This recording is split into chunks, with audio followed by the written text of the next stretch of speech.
आज का जो हमारा टॉपिक है वो है सेल। अब सेल में क्या क्या होता है, कितने टाइप्स के होते हैं, ये अब हम सब डिस्कस करेंगे। तो मैं बता देता हूँ कि ये हमारा एचएपी का जो बी फार्म है उसका एचएपी का फर्स्ट यूनिट में सेकंड चैप्टर है, इंट्रोडक्शन टू ह्यूमन बॉडी में cellular level of organisation.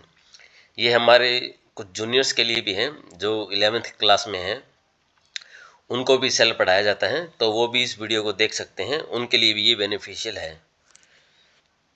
Beneficial क्या, आपका तो मतलब पूरा टॉपिक कवर होगा इस वीडियो में। अब हम सेल की बात करते हैं। इसमें क्या है कि cell is the basic structural and functional unit of all living organism. ये देखो, cell is the basic structural and functional unit of all living. ठीक है। अब सेल की थ्योरी दी गई थी। अब उस थ्योरी के अकॉर्डिंग क्या था कि जो जितने भी लिविंग ऑर्गेनिजम्स हैं वो क्या है, सेल के बने हुए हैं। All living things are made up of cells. कि जैसे ह्यूमंस है, एनिमल्स है, या कुछ भी मतलब जो भी लिविंग है वो क्या है, वो सेल के बने हुए हैं। अब सेल की अगर हम ऑर्गेनाइजेशन की बात करेंगे तो मैं आपको आगे आप पढ़ने को मिलेगा कि जब मॉलिक्यूल्स कंबाइन होते हैं तब सेल बनता है, सेल जब कंबाइन होते हैं तब टिश्यू बनता है, जब टिश्यू कंबाइन होते हैं तब एक ऑर्गन बनता है। तो इस तरह से मतलब ये स्टेजेज हैं जो आप आगे जाके पढ़ोगे। तो सेल की थ्योरी के अकॉर्डिंग सेकंड थ्योरी क्या थी कि cell is the basic structure and functional unit of life. ठीक है। All cells come from pre existing cells. जो जितने भी नए सेल्स बनते हैं वो प्री एग्जिस्टिंग सेल्स से बनते हैं, ना कि कोई नया ओरिजिन होता है। तो हमारी बॉडी में जितने भी सेल्स हैं वो क्या है, एक सेल, सपोज करो हमारी बॉडी में एक सेल है, सिंगल सेल, तो उससे डिवाइड होके मल्टीपल सेल्स बनते हैं, यानी कि प्री एग्जिस्टिंग सेल से। अब जो ये सेल थ्योरी है वो किसने दी थी मैं बताता हूँ। हमारे पास है ये रॉबर्ट हुक। जो रॉबर्ट हुक है, इसने 1665 में ये कहा था, नहीं इन्होंने एक टर्म दी थी सेल। ये कॉर्क में, ये कॉर्क क्या है, पेड़ की छाल होती है। इसने ऑब्जर्व किया और एक टर्म दी सेल एक कॉर्क के अंदर। फिर हमारे पास आए 1838 में, इन 1838 मैटियस, जिसने क्या किया, उसने कहा कि जो प्लांट है, जितने भी प्लांट है, उसने वेरियस प्लांट्स के ऊपर स्टडी की, तो उससे पता चला कि जितने भी प्लांट है वो सेल्स के बने हुए हैं। और उसके बाद आए 39 में एक थ्योरी और, साइड बाय साइड एक रिसर्च और चल रही थी। वो किसने की थी कि थियोडोर ने। उसने क्या किया, एनिमल और प्लांट, उसने एनिमल्स का दिया। तो उससे क्या यूनिफाई होता है कि प्लांट और एनिमल दोनों ही सेल के बने हुए हैं। मैथियास ने क्या दिया प्लांट के बारे में, थियोडोर ने क्या दिया एनिमल्स के बारे में। तो ये थ्योरी अगर दोनों कंबाइन की जाए तो क्या है कि जितने भी प्लांट और एनिमल्स हैं वो किसके बने हैं, सेल्स के। ठीक है।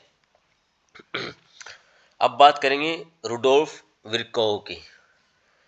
वो आया था 1855 में, इसने भी एक थ्योरी दी। इसने क्या ऐड किया कि जो cell arise from other cells, जैसे कि मैंने आपको बताया कि जो नए सेल्स बनते हैं वो प्री एग्जिस्टिंग सेल से बनते हैं। तो ये थ्योरी किसने दी, रुडोल्फ विर्कोव ने, इन 1855, रिफाइनिंग द थ्योरी। ठीक है। अब बात करेंगे हम टाइप्स ऑफ सेल। हमारे पास टू टाइप्स के सेल होते हैं।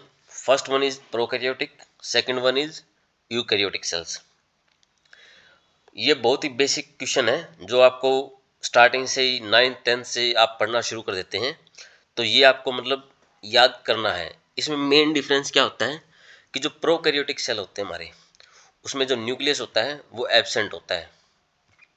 आपको समझने में आसानी हो इसलिए मैंने टेबल फॉर्म में क्रिएट किया है, ताकि अलग अलग आप चीज़ों को स्पेसिफाई कर सकें।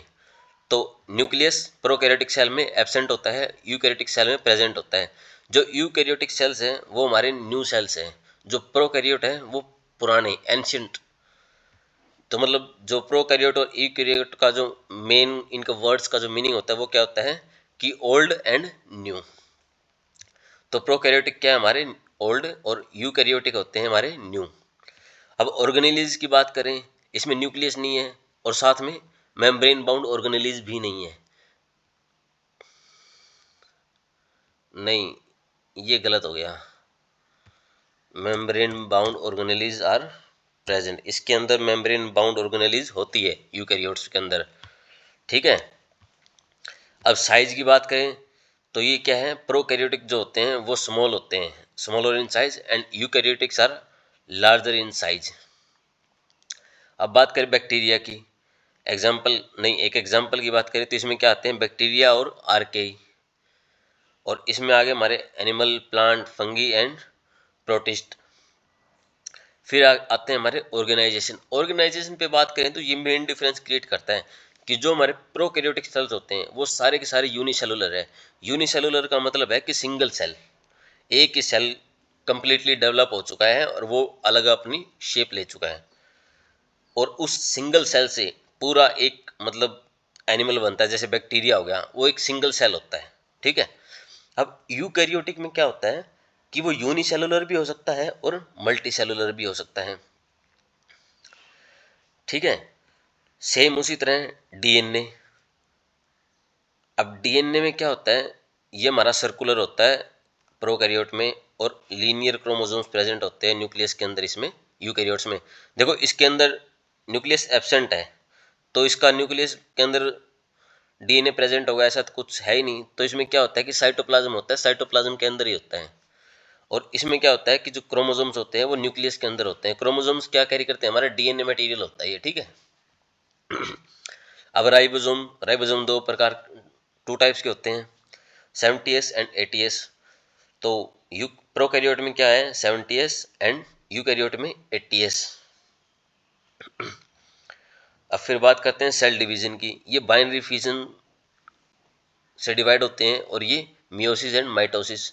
ये सेल्स डिवीजन, सेल साइकिल जो होती है वो मैं आपको आगे बताऊंगा, ये समझाऊंगा कि बाइनरी फिजन क्या होता है और मियोसिस और माइटोसिस क्या होते हैं और ये कैसे साइकिल रन करती है।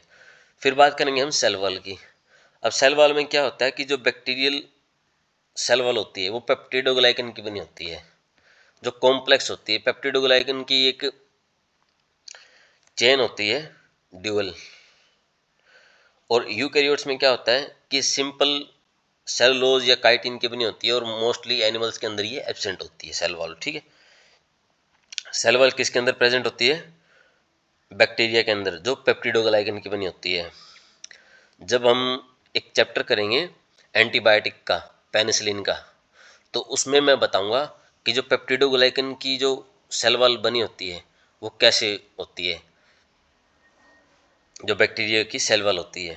तो उसमें आपको अच्छे से पता लगेगा कि क्या कैसे होता है। अब फिर बात करते हैं हम सेल के स्ट्रक्चर की।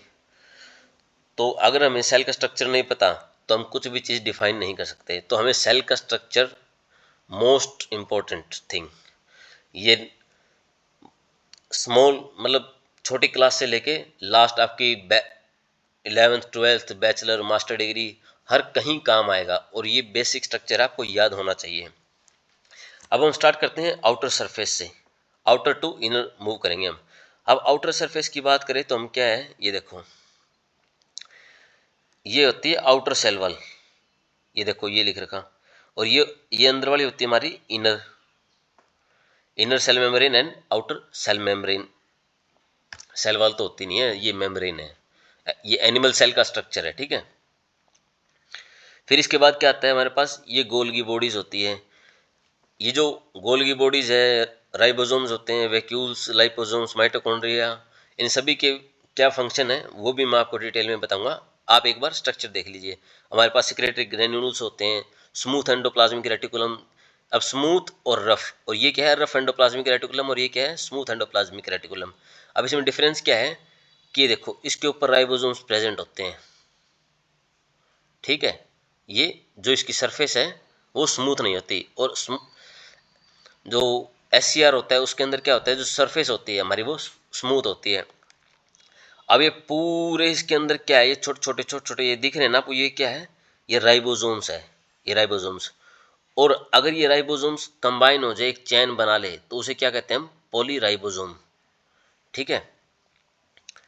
फिर ये क्या हमारे पास, ये लार्ज जो सर्कल बने हुए हैं उसे हम कहते हैं वैक्यूल्स। फिर इस पूरे स्पेस के अंदर ये क्या है हमारा न्यूक्लियस, ठीक है। इस न्यूक्लियस से बाहर और इस मेम्ब्रेन से अंदर इस स्पेस में जितना भी वो एक फ्लूइड फिल होता है उसे हम कहते हैं साइटोप्लाज्म। फिर हमारे पास इस साइटोप्लाज्म में क्या है, सेंट्रियोल्स भी है, माइक्रोट्यूब्यूल्स भी प्रेजेंट है। ये क्या है, ये माइटोकॉन्ड्रिया होता है। ये राइबोसोम मैंने आपको बता दिया, पेरोक्सिसोम्स, लाइबोसोम्स, माइक्रोफिलामेंट, ये सब हमारी इसके अंदर प्रेजेंट है। अब फिर बात करेंगे इसकी न्यूक्लियर, ये क्या होता है, ये न्यूक्लियर एनवलप होता है। जो बाहर ये लाइन दिख रही है ना, डबल मेम्ब्रेन। देखो कुछ ऑर्गेनेलीज है हमारे पास सिंगल मेम्ब्रेन और कुछ ऑर्गेनेलीज हमारे पास डबल मेम्ब्रेन बाउंड, ठीक है। तो जो हमारा न्यूक्लियस है वो क्या है, डबल मेम्ब्रेन बाउंड है। और ये जो बीच में स्पेस दिखा रखा है वो उसे कहते हैं हम न्यूक्लियर पोर। ये देखो, ये जैसे ये दिखा रखा मैंने, शो कर रखा है, इसे हम न्यूक्लियर पोर कहते हैं, जिसके थ्रू ट्रांसपोर्टेशन होती है चीज़ों की अंदर बाहर। और ये क्या है, हमारे पास जो थ्रेड लाइक स्ट्रक्चर होता है वो उसे हम क्रोमेटिन कहते हैं। और ये जो बीच में जो कंप्लीटली डार्क है वो क्या है, न्यूक्लियस। तो ये हमारा सेल का स्ट्रक्चर था। तो अब स्ट्रक्चर को हम डिस्कस करेंगे आगे कंप्लीटली क्या है। जो हमारा सेल का स्ट्रक्चर है वो 3 पार्ट्स के अंदर डिवाइड हो रखा है। It is divided into 3 parts. First क्या है, सेल मेम्ब्रेन, जो outer and inner cell membrane होती है, इसको हम प्लाज्मा मेम्ब्रेन भी बोलते हैं। क्या बोलते हैं, प्लाज्मा मेम्ब्रेन। फिर हमारे पास आता है साइटोप्लाज्म। साइटोप्लाज्म मैंने बताया था कि जो सारा एरिया है, जो जितनी ये ऑर्गेनेलीज प्रेजेंट होती हैं, ये इसमें क्या फिल है, साइटोप्लाज्म फिल होता है। देखो इसमें क्या है, साइटोसोल, जो फ्लूइड है, जो जेल है, उसे हम साइटोसोल कहते हैं, जो जिसके अंदर कुछ भी नहीं है, ठीक है। और ऑर्गेनेलीज, ये दो चीज कंबाइन होकर क्या बनाती है, हमारा एक कंप्लीट साइटोप्लाज्म। फिर थर्ड जो हमारे पास इनर अंदर था वो क्या था, न्यूक्लियस। तो अब इनको हम आगे डिस्कस करते हैं कि ये सेल मेम्ब्रेन, प्लाज्मा मेम्ब्रेन, ये क्या है। तो ये जो प्लाज्मा मेम्ब्रेन है, जो सेल मेम्ब्रेन जिसे हमने कहा, outer and inner cell membrane जो हमारे पास थी, वो क्या है कि जो ये मेम्ब्रेन है composed of protein and lipid, ये फॉस्फोलिपिड्स की बनी होती है। बैक्टीरिया के अंदर मैंने क्या बताया था, पेप्टिडोग्लाइकेंस की बनी होती है। वो क्या थी, सेल वॉल। यूकैरियोट्स में, एनिमल्स में जो सेल होता है उसमें सेल वॉल एब्सेंट होती है, लेकिन हमारे पास सेल मेम्ब्रेन होती है। वो सेल मेम्ब्रेन किस चीज़ की बनी होती है, फॉस्फोलिपिड्स की, protein and lipids. It bind together by non covalent forces. ये हमारे कैसे बाइंड करती है, नॉन कोवेलेंट फोर्सेस के थ्रू। अब जो फॉस्फोलिपिड है, ये देखो, ये मैंने आपको एक सैंपल दिया है। ये जो हमारी सेल मेम्ब्रेन है, ये कैसे, मतलब अंदर से कैसा स्ट्रक्चर होता है। ये इसका हेड है, जो ऊपर आपको ऑरेंज दिख रहा है ये इसका हेड है, और जो ये नीचे टांगे दिख रही हैं वो टेल बोलते हैं। जो ये हेड होता है ये क्या होता है, इलेक्ट्रिकली चार्ज होता है और हाइड्रोफिलिक होता है। हाइड्रोफिलिक का मतलब होता है कि वाटर लविंग, और हाइड्रोफोबिक का मतलब होता है वाटर से दूर भागना, उससे डर लगना। फिलिक लव, और फोबिक क्या होता है, फियर, ठीक है, उससे डर। तो जो हमारी टेल है उस पर कोई चार्ज नहीं होता, और वो क्या होती है, हाइड्रोफोबिक होती है इन नेचर। हाइड्रोफोबिक मतलब वाटर से दूर जाने वाली, और हाइड्रोफिलिक क्या है, वाटर के नज़दीक, वाटर लविंग। और ये बीच में क्या है, ये हमारा प्रोटीन एम्बेडिंग हो रखी है। मैं आपको बताता हूँ, जो प्लाज्मा मेम्ब्रेन है, एक मॉडल दिया गया है हमारे को, फ्लूइड मोज़ेक मॉडल बोलते हैं जिसे हम, ये वाइडली एक्सेप्टेड थ्योरी है, और इसी के ऊपर ही हमारा सब कुछ चलता है। अब ये फ्लूइड मोज़ेक मॉडल क्या है, ये प्रपोज किया था सिंगर एंड निकल्सन ने इन 1972। इन्होंने क्या कहा कि जो प्लाज्मा मेम्ब्रेन है is a vital selective permeable barrier. जो प्लाज्मा मेम्ब्रेन है वो सेलेक्टिवली परमिएबल है। सेलेक्टिवली परमिएबल का मतलब ये होता है कि वो, मतलब सपोज करो कि एक गेट है, उस पर एंट्री होती है, तो एंट्री का क्राइटेरिया होता है एग्जाम गेट पे कि जिसके पास एडमिट कार्ड होगा वही एंटर कर पाएगा। तो सेम उसी तरह ये हर किसी को एंटर नहीं होने देता सेल के अंदर, हर प्रोटीन और हर किसी भी चीज़ को, ये सिर्फ सेलेक्टिवली परमिएबल मॉलिक्यूल्स को ही एंटर करने देता है। और ये जो सेलेक्टिव परमिएबल बैरियर होता है वो किसका बना होता है, फॉस्फोलिपिड बाइलेयर का।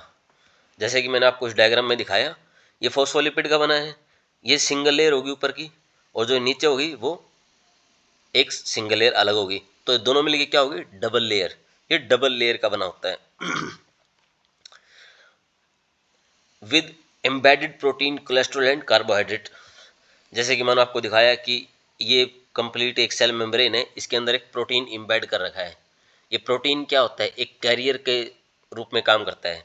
तो ऐसे ऐसे मतलब ये स्ट्रक्चर कंप्लीट नहीं है, इसमें प्रोटीन, कोलेस्ट्रॉल, कार्बोहाइड्रेट जैसी चीज़ें अटैच्ड होती है मेम्ब्रेन के अंदर। ये कंप्लीटली एक सेल मेम्ब्रेन बनाते हैं। अब इस सेल मेम्ब्रेन के फंक्शंस क्या है, अब अगर इसके फंक्शंस की बात करें तो क्या है, फर्स्ट ये सेलेक्टिवली परमिएबल है। It act as a gatekeeper allowing small non polar molecules to pass freely. अब नॉन पोलर मोलिक्यूल्स क्या होते हैं, ये आपको ध्यान रखना चाहिए। नॉन पोलर मोलिक्यूल्स वो होते हैं जिस पे चार्ज नहीं होता। एक मोलिक्यूल जितना भी ज़्यादा चार्ज होगा वो उतना ज़्यादा रिपेल होगा। जिस मॉलिक्यूल पे जितना कम चार्ज होगा वो उतना ही इजीली सेल मेम्ब्रेन के अंदर एंटर कर सकता है, और जितना ज़्यादा चार्ज होगा वो उतना ज़्यादा रिपेल किया जाएगा, वो सेल मेम्ब्रेन के अंदर सेल मेम्ब्रेन को क्रॉस नहीं कर पाएगा। ये चीज़ आप नोट कर लेना, ठीक है। यानी कि जितना ज़्यादा चार्ज उतना ही कम एंट्री, और जितना ज़्यादा वो मतलब न्यूट्रल होगा, जितना कम उस पर चार्ज होगा उतनी ही आसानी से उसकी एंट्री होगी। Protection and support. जो हमारी सेल मेम्ब्रेन है ये प्रोटेक्शन भी प्रोवाइड करती है और सपोर्ट भी। प्रोटेक्शन कैसे, ये सेल की इंटीग्रिटी को मेंटेन रखती है। अब जैसे हमारी जो स्केलेटल सिस्टम है और स्किन है, वो क्या करती है, एज ए स्ट्रक्चर को हमारे सपोर्ट करती है। देखो स्किन अगर कट जाती है, वेन्स कट जाती हैं, तो सारे क्या होगा कि मतलब हमारे जो ऑर्गन्स है वो बाहर की तरफ एक्सपोज हो जाएंगे, वो नीचे लटक जाएंगे, वो गिर जाएंगे, ठीक है। तो उसी तरह क्या होता है कि अगर सेल मेम्ब्रेन नहीं होगी तो उसका जो अंदर का जो साइटोप्लाज्म है, जो फ्लूइड होता है, वो सारा फैल जाएगा। उस फ्लूइड को मेंटेन करने के लिए, उसकी इंटीग्रिटी को एक जगह मेंटेन करने के लिए सेल मेम्ब्रेन काम आती है। And provides a fixed environment in the cell. क्यों, ये एज ए बैरियर काम करती है, तो एक एनवायरनमेंट बना के रखती है, एक यूनिवर्सिटी की तरह, जैसे कि इस गेट के अंदर हर किसी को एंट्री नहीं होती, एक ये पर्टिकुलर एनवायरनमेंट है स्टूडेंट्स के लिए। सेम उसी तरह सेल मेम्ब्रेन एक एनवायरनमेंट मेंटेन करती है। कैसे, सेलेक्टिवली परमिएबल बैरियर जो ये होती है, मतलब हर किसी को एंट्री नहीं देती सेल के अंदर। फिर बात करती है कम्युनिकेशन एंड सिग्नलिंग। अभी कम्युनिकेशन एंड सिग्नलिंग कैसे होता है, जो ये प्रोटीन है, प्रोटीन, कोलेस्ट्रॉल और जो भी इस पे चीज़ इम्बेड हो रखी है सेल मेम्ब्रेन के अंदर, ये सिग्नल की तरह काम करते हैं, रिसेप्टर अटैच्ड होते हैं इनके अंदर। जैसे हमने कई बार देखा है कि जब हम ड्रग देते हैं तो उसको ड्रग को कैसे पता लगता है कि यहाँ पेन हो रखा है, यहाँ एक्ट करना है। वो ऐसे पता लगता है कि वहाँ रिसेप्टर होते हैं, और वो रिसेप्टर स्पेसिफिक होते हैं ड्रग के लिए। तो जब वो ड्रग वहाँ से पास होती है तो रिसेप्टर एक्टिवेट होते हैं, सिग्नल देते हैं, तो वो ड्रग वहाँ जाके एक्ट करती है। सेम उसी तरह जो हमारे प्रोटीन है वो क्या है, सिग्नल, एक्सटर्नल सिग्नल के। अब एक्सटर्नल सिग्नल के प्रति वो क्या होते हैं कि, कैसे समझाऊं मैं आपको, हाँ, जो हमारे रिसेप्टर प्रोटीन है वो एक्सटर्नल सिग्नल्स के साथ बाइंड करते हैं और एक्शन परफॉर्म करते हैं। अब ये एक्सटर्नल सिग्नल्स क्या होते हैं हमारे सेल के लिए, ये हॉर्मोन्स के फॉर्म में हो सकते हैं, triggering specific response inside the cells, ठीक है। अब बात करते हैं सेल अडेशन की। सेल अडेशन का मतलब होता है चिपकना।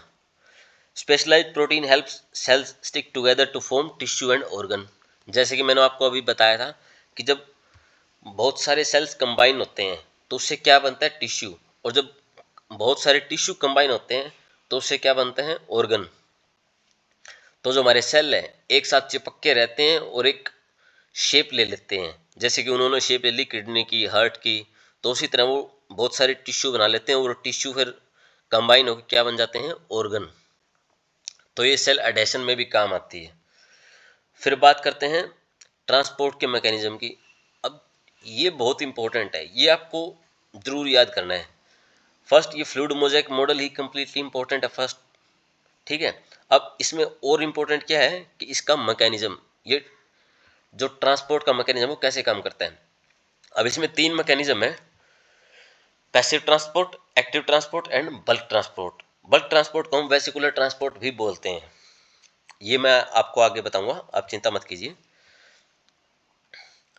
देखो, ट्रांसपोर्ट का मैं डिस्कशन करूंगा, लेकिन उससे पहले हम हमारी ऑर्गेनेलीज को डिस्कस कर लेते हैं।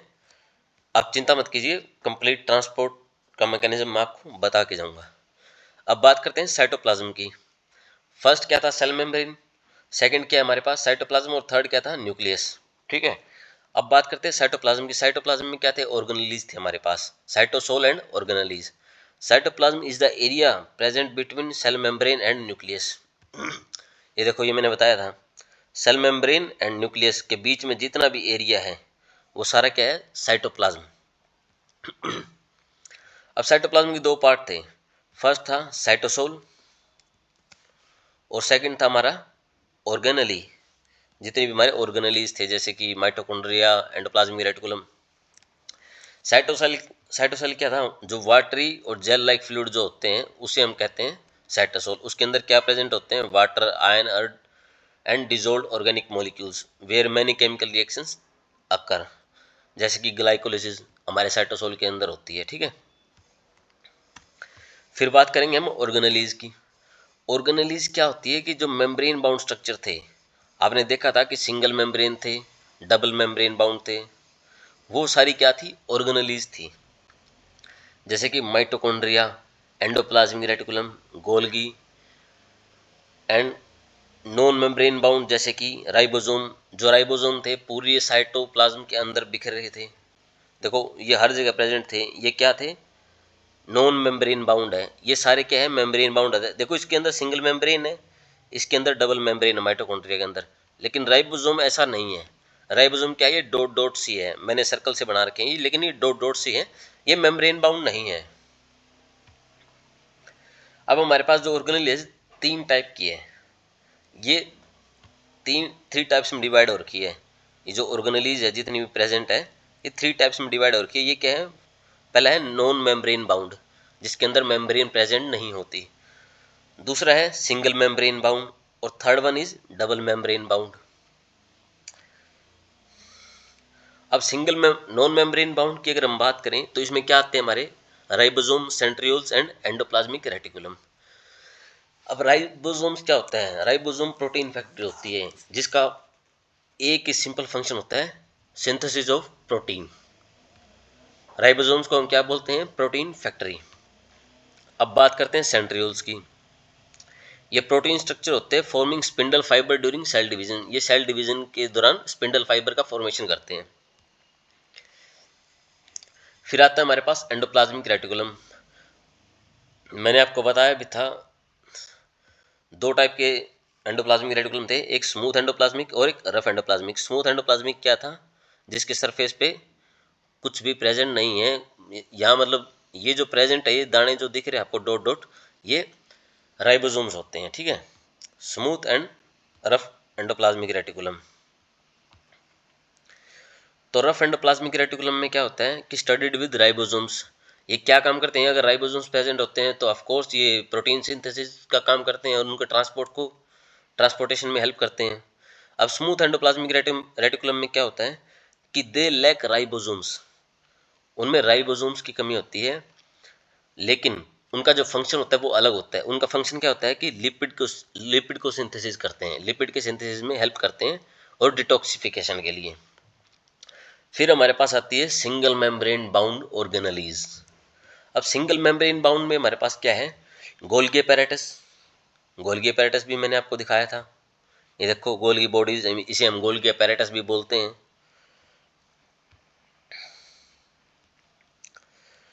स्टैक ऑफ फ्लैटन सैक यानी क्रिस्टेई।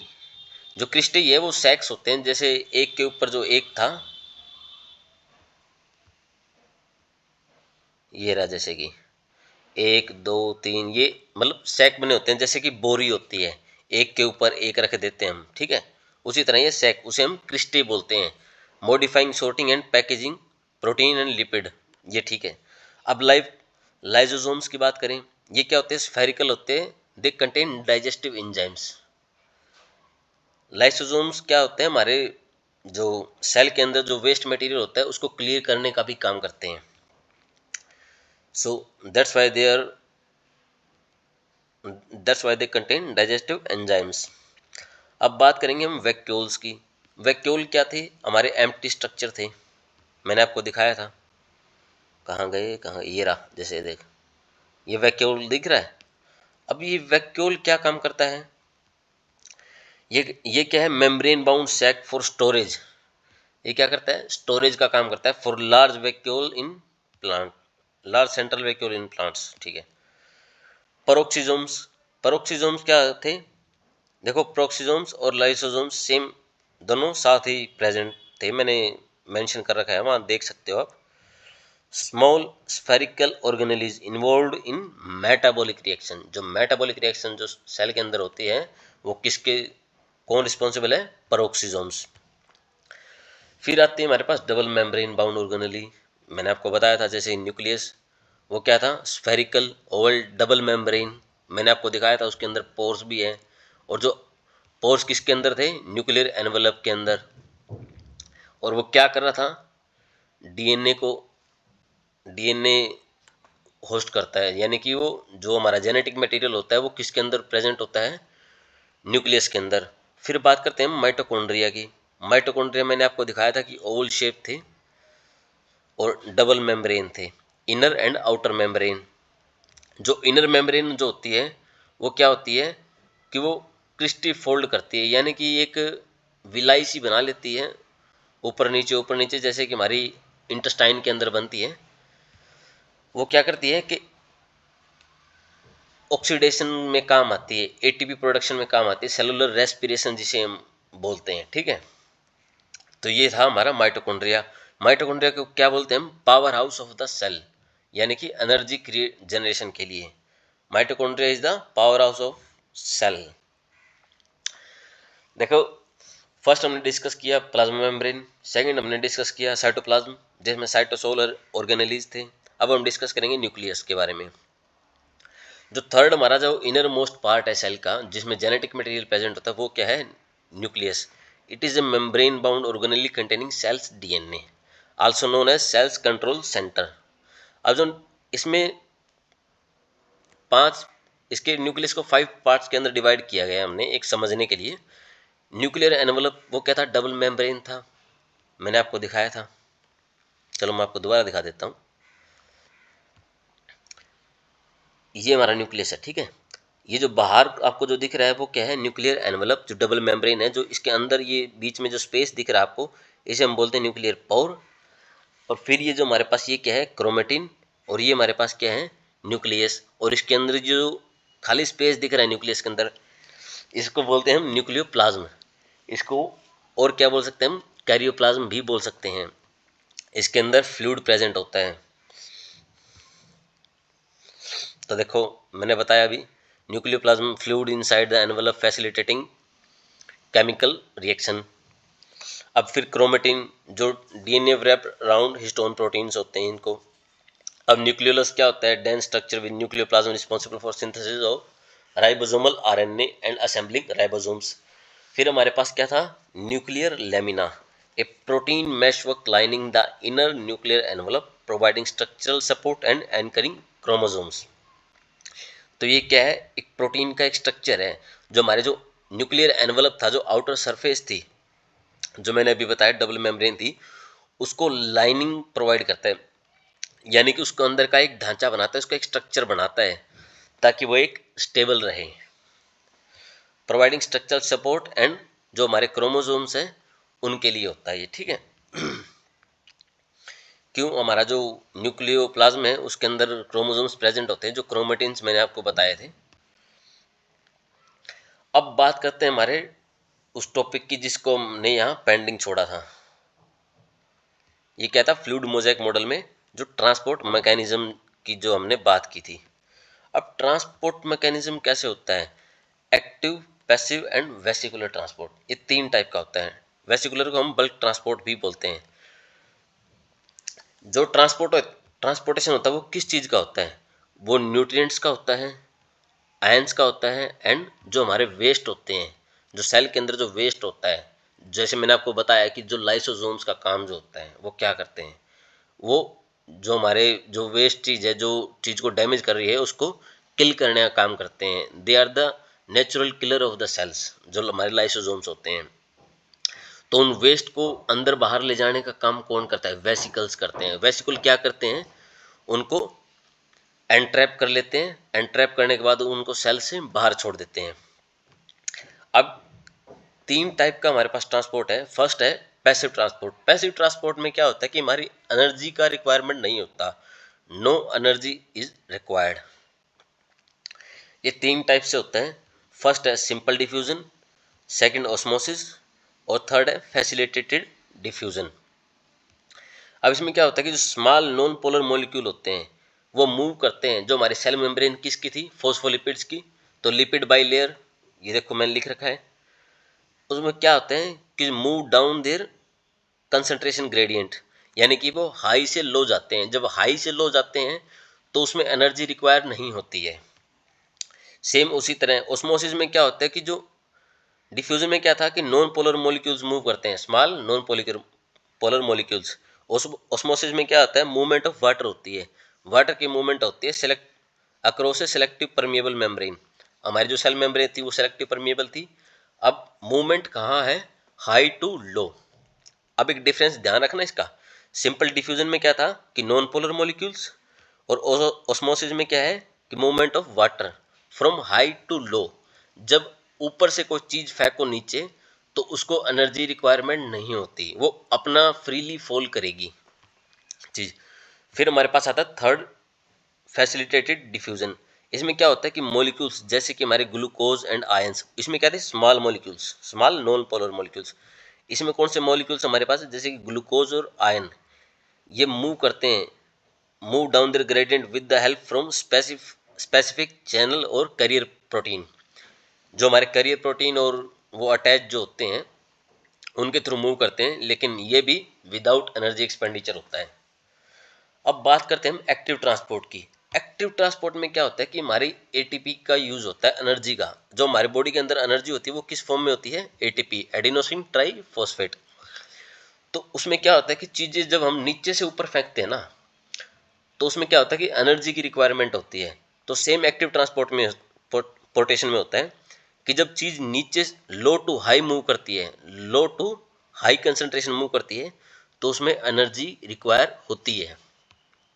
ये इसका मेन डिफरेंस है एक्टिव और पैसिव ट्रांसपोर्ट में। इसमें कैरियर प्रोटीन की रिक्वायरमेंट होती है, without any support, without any carrier हम इसको जो ये ट्रांसपोर्टेशन है कैरी आउट नहीं कर सकते। तो इसमें क्या होता है कि जो प्रोटीन होता है वो एज ए कैरियर एक्ट करता है। फिर बात करेंगे हम वेसिकुलर ट्रांसपोर्ट की। अब वेसिकुलर ट्रांसपोर्ट को हम बल्क ट्रांसपोर्ट भी बोलते हैं। क्यों? क्योंकि ये बल्क में मटेरियल मॉलिक्यूल्स जो होते हैं वो ट्रांसपोर्ट करता है। अब ये वेसिकुलर ट्रांसपोर्ट 2 टाइप से होता है। First one is endocytosis, second one is exocytosis. Endo मतलब इन, एक्सो मतलब आउट। अब सेल मेम्ब्रेन क्या करती है? एनगल्फ करती है सब्सटेंस को जो उसकी सरफेस के बाहर होती है, जो मतलब साइड में जब जो चीज़ें ट्रेवल कर रही है तो उसको जैसे हम कैच करते हैं, तो उसी तरह क्या होता है जो सेल मेम्ब्रेन है एनगल्फ करती है सब्सटेंस को, फॉर्मिंग ए वेसिकल। देखो एक सर्कल है, एक पार्टिकल आया सरफेस से अटैच हुआ, तो सेल मेम्ब्रेन ने क्या किया? उसको अपने अंदर एक वेसिकल फॉर्म कर लिया, एक और सर्कल बना दिया और उसको एनगल्फ कर लिया और सेल के अंदर ले आई। जैसे कि फैगोसाइटोसिस और पिनोसाइटोसिस, ये एक प्रोसेस होता है। एक्सोसाइटोसिस में क्या होता है कि जो वेसिकल होता है fuse with cell membrane to release content outside the cell. जो हमारे सेल के अंदर जो कंटेंट है उसको बाहर फेंकता है एक वेसिकल। और फेंकता कैसे है कि वो पहले सेल मेम्ब्रेन के पास जाता है, उसके साथ फ्यूज होता है। जो सेल मेम्ब्रेन के साथ फ्यूज हो गया तो जो मटेरियल है वो ऑटोमेटिकली सेल से एक्सक्रीट आउट हो जाता है, जैसे कि न्यूरोट्रांसमीटर रिलीज। देखो जब न्यूरोट्रांसमीटर का जब आपका चैप्टर आएगा, जब ये रिलीज होते हैं कैसे मतलब एक्सोसाइटोसिस होता है, तो आपको बहुत अच्छा लगेगा। ये बहुत अच्छा प्रोसेस है और अमेजिंग।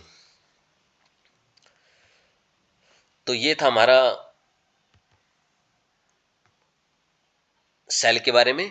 अब हम आगे डिस्कस करेंगे कि सेल का डिवीजन कैसे होता है। मियोसिस, माइटोसिस, जो बाइनरी फिजन मैंने आपको बताया वो क्या होता है। तो इसके लिए आप नेक्स्ट वीडियो देख लीजिए। तो अगर आपको वीडियो अच्छी लगी, लेक्चर अच्छा लगा, तो प्लीज़ चैनल को सब्सक्राइब कीजिए और वीडियो को लाइक कीजिए, और मिलते हैं नेक्स्ट वीडियो।